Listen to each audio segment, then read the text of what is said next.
Ah, bonjour. Euh, Aujourd'hui, j'avais envie de vous parler de quelque chose en vidéo. Euh, c'est un défi que je me suis lancé, que j'ai appelé Dedans dehors. L'objectif, c'est de documenter des expériences de vie, en commençant par la mienne, de gens qui vivent dedans dehors. Donc, qu'est-ce que ça veut dire? Ça veut dire ne pas vouloir vivre dans le système sans pour autant vouloir ou pouvoir le laisser derrière.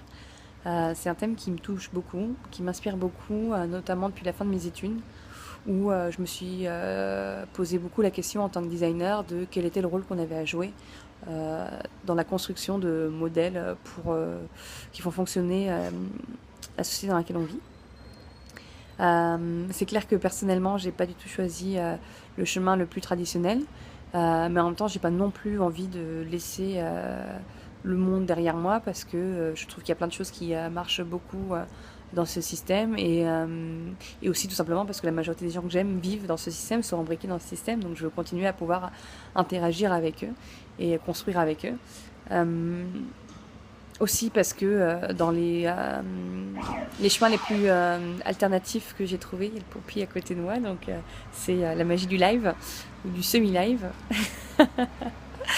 Et voilà, ouais, parce que des chemins alternatifs que j'ai rencontrés, beaucoup de gens ont quand même des façons de penser très radicales, très extrêmes, dans lesquelles je ne me reconnais pas non plus.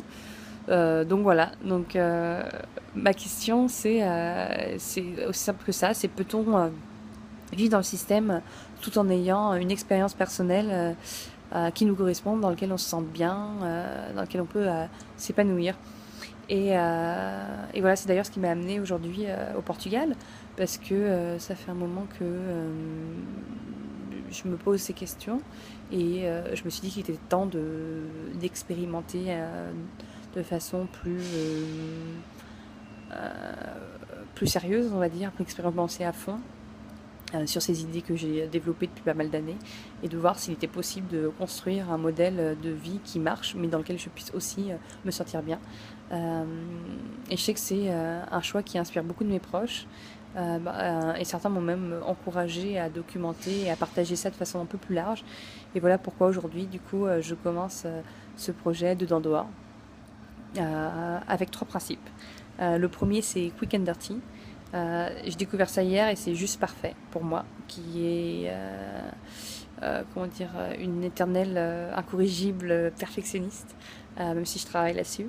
Et c'est vrai que j'ai souvent tendance à pas commencer certaines choses quand je sais que j'ai pas les moyens techniques de les réaliser correctement. Ce qui est complètement débile, et surtout par exemple dans le cadre de ce projet où oui, je sais pas faire des jolies vidéos, mais l'important, en tout cas surtout au début, c'est de partager du contenu. Simplement, pas besoin de montage ni de mise en scène. Je vous parle comme si je vous parlais dans un café. Euh, et puis, un autre principe, c'est participatif. Je crois beaucoup, je suis beaucoup inspirée par les valeurs de Burning Man. Je ne sais pas si vous connaissez, c'est un festival qui se passe dans le désert du Nevada aux États-Unis. Et c'est aussi un mouvement qui a 10 principes, dont un qui est la vie participative. Et je crois beaucoup en ça. Je crois qu'on a tous un talent, un point de vue à partager qui peut être enrichissant pour d'autres.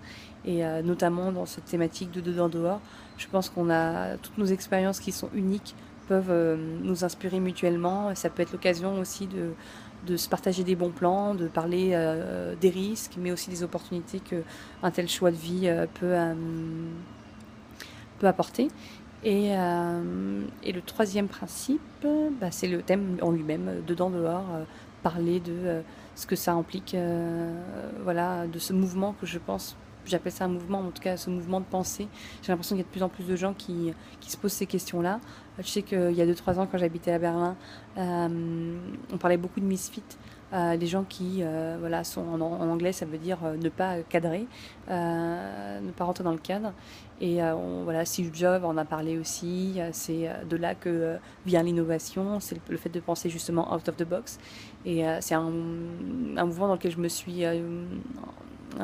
beaucoup reconnue à l'époque, mais un peu moins maintenant parce que je trouve ça met beaucoup, ça se met beaucoup opposition avec le système actuel, et c'est vrai que c'est pas comme ça que j'imagine vivre ma vie aujourd'hui. Et plus récemment, j'entends aussi beaucoup parler de job out, des gens qui ont des carrières un peu plus traditionnelles, mais qui en peuvent plus parce que leur boulot n'apporte pas le sens qu'ils cherchent à leur vie, et qui du coup abandonnent, en tout cas plaquent tout pour faire autre chose.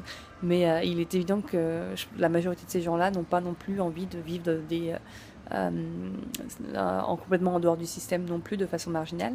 Et voilà quoi, on est une génération qui se pose de plus en plus de questions, et peut-être qu'en partageant nos expériences, on peut s'inspirer les uns les autres et construire ensemble un modèle qui fasse qu'on soit plus une minorité, mais finalement un groupe, une part tout à fait légitime dans ce système, parce qu'on aura réussi justement à adapter un peu plus le fonctionnement de notre société à nos valeurs.